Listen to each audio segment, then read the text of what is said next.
आइए दोस्तों, शुक्र है शुक्रवार है। एपिसोड 16 में आपका स्वागत है। चारों तरफ तेजी का बोलबाला है, लेकिन अब आगे क्या होने वाला है, आज बात करेंगे इस वीडियो के बारे में। मार्केट के ऊपर और साथ ही साथ बात करेंगे एक ऐसे पैटर्न के ऊपर जिसके बनने के बाद स्टॉक या इंडेक्स जिसमें भी बने आता है बड़ा ब्रेकआउट और बड़े टारगेट्स। लेकिन उसके पहले मार्केट का एक छोटा वीकली अपडेट। जैसा कि आप जानते हैं, पिछले कुछ हफ्तों से हमारा व्यू बुलिश ही रहा है बाजार पे, चाहे निफ्टी हो, बैंक निफ्टी हो या मिड कैप इंडेक्स हो। इस हफ्ते मिड कैप इंडेक्स ने तो ऑल टाइम हाई क्लोजिंग दी है। आप सोचिए, पिछले 1.5 सालों में उक्रेन रशिया, कभी डेट का डिफॉल्ट, कभी बैंक का डिफॉल्ट, कभी यूएस इकोनॉमी डिफॉल्ट करने वाली है। इन सभी चीजों के बीच में आप ये सोचिए फरवरी के मंथ में कितनी ज्यादा नेगेटिविटी थी बाजार में, और उसी के बीच मार्च, अप्रैल और मई, ये 3 महीने में बाजार पहुंच गया ऑल टाइम हाई पे। बात करें अगर बैंक निफ्टी की, तो बैंक निफ्टी भी अपने ऑल टाइम हाई के पास कंटिन्यूअस कंसोलिडेशन दिखा रहा है। अगर बैंक निफ्टी यहां से 44,250 के ऊपर की क्लोजिंग देने में सफल रहता है तो बहुत अच्छा मोमेंटम बैंक निफ्टी में भी देखने को मिल सकता है। रही बात निफ्टी की, तो निफ्टी 1-1.5% के करेक्शन से ज्यादा दिखाता ही नहीं है। चाहे आप 18,400 से ले लीजिए 18,100 तक की, या आप बीच में 18,000 के नीचे भी हम लोगों ने जब करेक्शन देखा था तो वो भी 1.5% की करेक्शन हम लोगों ने देखी है। और अब आज निफ्टी ने वीकली बेसिस पे 18,500 के आसपास भी क्लेम कर लिया लेवल। आगे आने वाले दिनों में जैसा कि यूएस के मार्केट्स भी दिखा रहे हैं कि हम 18,800 के तरफ अग्रसर हो सकते हैं और निफ्टी बहुत जल्दी 19,000 के लेवल को भी क्रॉस कर सकता है।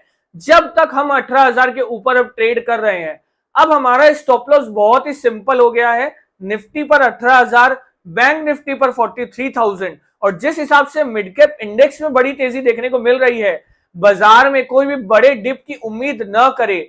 आप ये सोचिए, इतने नकारात्मकता वाले माहौल के बीच से जब इंडेक्स निकल कर आया है, तो क्या जिन्होंने अपना पोर्टफोलियो बेचा था फरवरी मार्च के बीच में, उन्हें क्या बाजार जल्दी से मौका देगा? जवाब है नहीं। एक बार अगर भाव छूट गया बाजार से तो अब वो बार बार आपको घुसने का मौका नहीं देगा। आप भी जानते हैं कितने सारे स्टॉक्स में 20%, 25%, 30% की रैली देखने को मिली है पिछले हफ्ता। तो इस मोमेंटम को अगर बाजार कंटिन्यू करता है तो सारे ही इंडेक्स हमारे ऑल टाइम हाई पे जल्दी पहुंचने वाले हैं।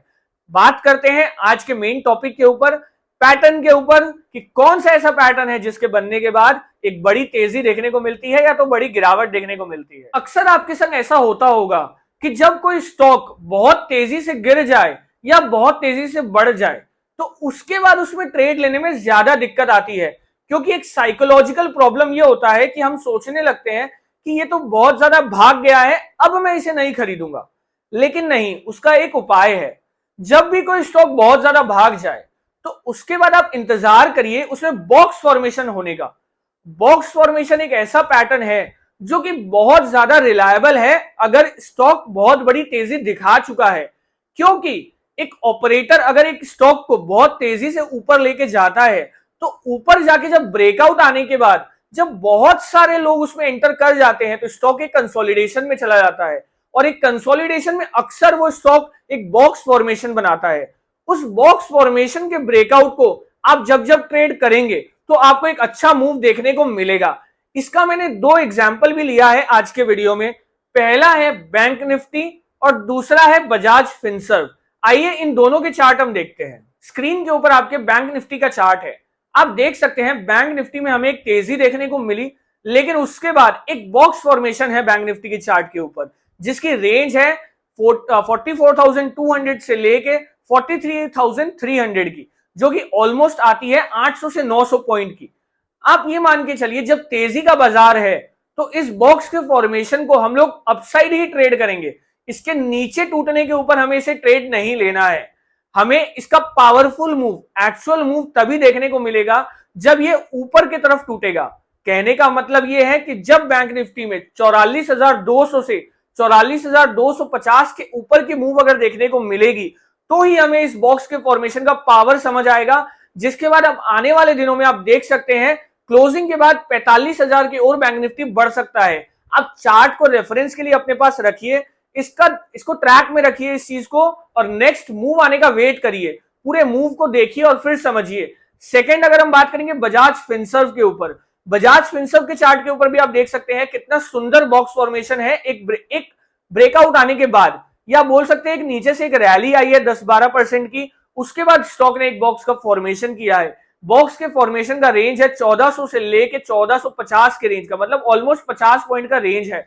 ये स्टॉक अगर 1450 के ऊपर सक्सेसफुली क्लोज होता है आने वाले दिनों में, तो इस पे भी आप ट्रैक रखिए। ये बाजार का ऐसा स्टॉक है, अगर चलना स्टार्ट कर देता है तो रुकने का नाम नहीं लेता है। आप इतिहास गवाह है, आप उठा के देख लीजिए इसका चार्ट पैटर्न और इनके ब्रेकआउट्स बजाज ट्विंस के, ये जब चलते हैं तो एक तरफ चलते हैं। तो 1450 के ऊपर अगर बजाज फिनसर्व में भी क्लोजिंग आती है तो इस बॉक्स के पैटर्न का सफल ब्रेकआउट माना जाएगा, और आप इसे भी ट्रैक में रखिए, इसके मूव को वॉच करिए, ट्रेड मत लीजिए, लेकिन आप इस पैटर्न को समझिए। उसके बाद आने वाले दिनों में जब कभी भी आपको ये पैटर्न मिले कोई इंडेक्स में या तो कोई स्टॉक में, उसे ट्रेड जरूर ले। इस ट्रेड का स्टॉप लॉस रहेगा आपका जो लोअर एंड है। सपोज अगर बजाज फिनसर्व ने क्लोजिंग दे दी 1450 के ऊपर, तो क्लोजिंग देने के बाद आपकी एंट्री बनेगी, और उसके बाद आपका स्टॉप लॉस रहेगा 1400 का।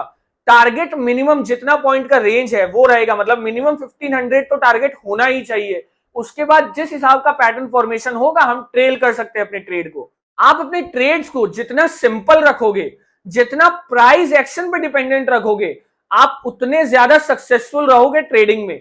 आप अगर अपने चार्ट्स को मल्टीपल इंडिकेटर्स लगा के क्लमजी कर दोगे या 4-5 इंडिकेटर देखते हुए ट्रेड करोगे, तो आप कभी भी एक अच्छा ट्रेड नहीं ले पाओगे, ट्रेंडिंग ट्रेड नहीं ले पाओगे। आप कोशिश करिए अपने चार्ट्स को सिंपल रखने की, क्योंकि जितना ज्यादा चार्ट सिंपल रहेगा उतना ही अच्छा ट्रेड सेटअप आपको मिलेगा। तो प्राइस पे भरोसा करिए, इंडिकेटर पे नहीं। Thank you.